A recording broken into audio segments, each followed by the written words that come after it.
going on, everybody? We have the official response from Stephen A. Smith on First Take this morning. Getting a chance to rebuttal a little bit to what Mat Ishbia had to say yesterday over his previous comments. For quick background for anyone that hasn't been following the story, a few days ago on First Take, Stephen A. had said that Mat Ishbia is on track to being possibly the worst owner in the history of the NBA, which is a really, really, really strong statement. He went as far as to mention James Dolan, and then he even mentioned Donald Sterling, and that was kind of the big crux of the situation. Sterling obviously owned the Clippers for a while, had a huge scandal, was outed basically as a racist, and was banned forever from the league. So to compare a guy to him who has, I think, struggled a little bit as an owner, and Ishbia, who's made some deals that haven't panned out and hasn't, won, is wild. Like that is an outrageous comparison.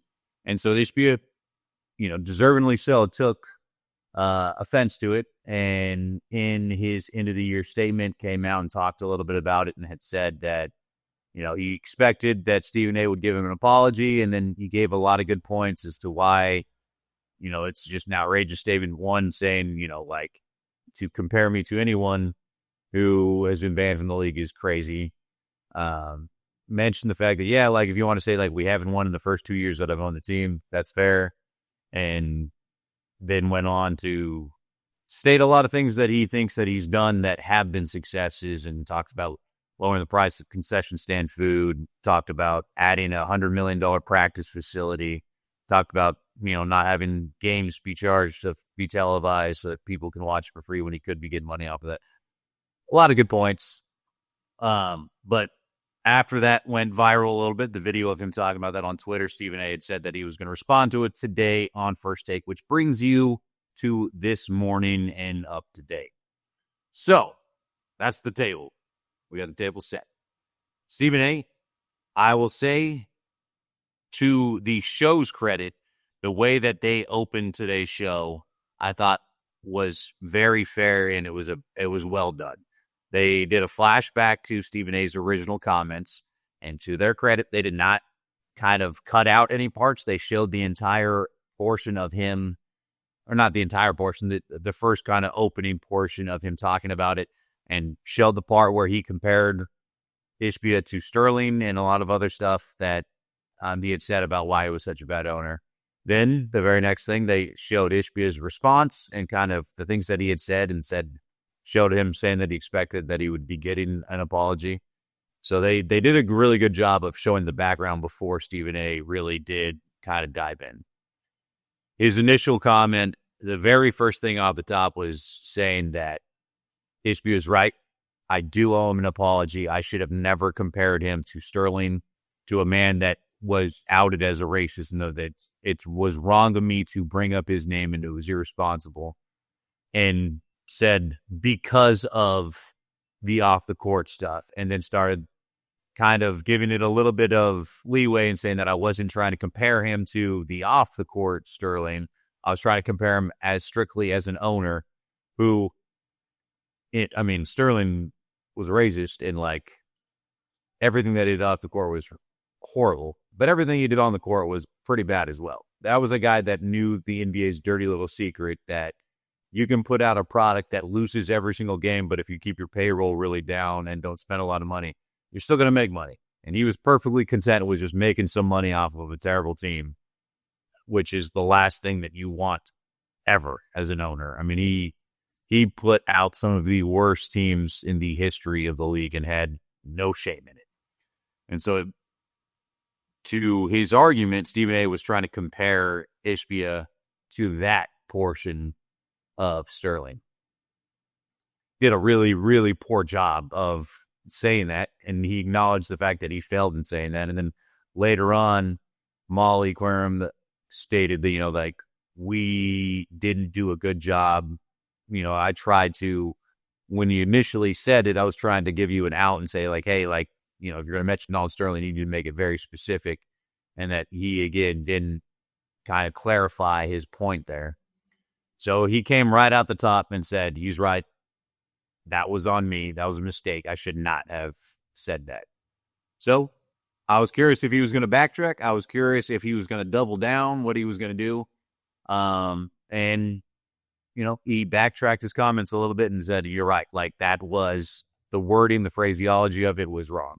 So, credit to him for owning up to his words and, letting it be known that that was a mistake.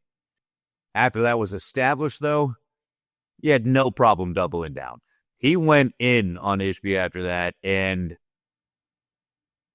made a lot of really good points. Talked about how this team had been in the finals before he got there and that he made all these trades and that he gave away so many of their first-round picks and handicapped the franchise, and that the moves that he has done not only has taken a team that was in the finals to where they are now, which is out of the playoffs, out of the play-in, and not in the lottery, but a team that doesn't have a lot of draft capital, doesn't have a lot of options moving forward, and made moves for Bradley Beal and everything.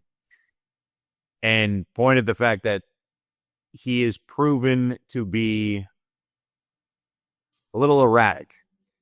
I mean, the number of coaches, 3 coaches are on the payroll, and none of them are actually coaching the team right now. He just cycles through, and like I said yesterday, Ishbia has made a point that, like, money's not a thing. He's going to spend the money if he thinks he's going to pivot. No one doubts that he is going to pivot.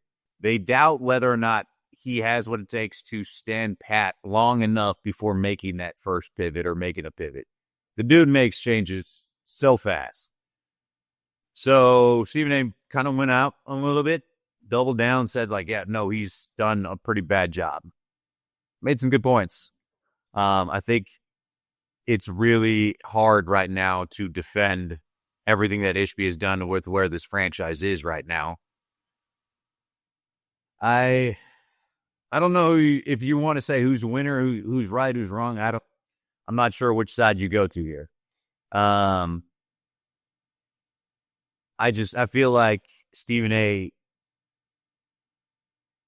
voiced a lot of the same things, a lot of the same thoughts and feelings that a lot of Suns fans have, or that a lot of NBA folks believe, that he is a billionaire owner that took over a franchise. And sometimes that's the worst thing that can happen because they're so used to winning and having results right away that they're not used to managing a team. They mortgage the future, and then if it doesn't hit right off the bat, which it almost never does, then you're just completely hamstrung.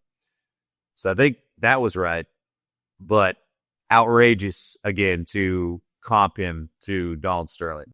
There's never been a worse owner than Donald Sterling. And hopefully there never is one that coming down the pipe, because that was everything about that man on and off the court was horrible. And it was wildly, wildly irresponsible for Stephen A. to comp Ishbia to him. So that was his response. Curious what everyone else thinks. Was it enough? Was he right? Was he wrong? Stephen A. kind of going at Ishbia. And is this the end of it, or are we going to have another response? Will there be anything else from Ishbia? I don't think so. I think it probably dies here. But this is just the latest block, the latest domino to fall here in the offseason of the Suns. And buckle up, because there are going to be plenty more coming down the pipe.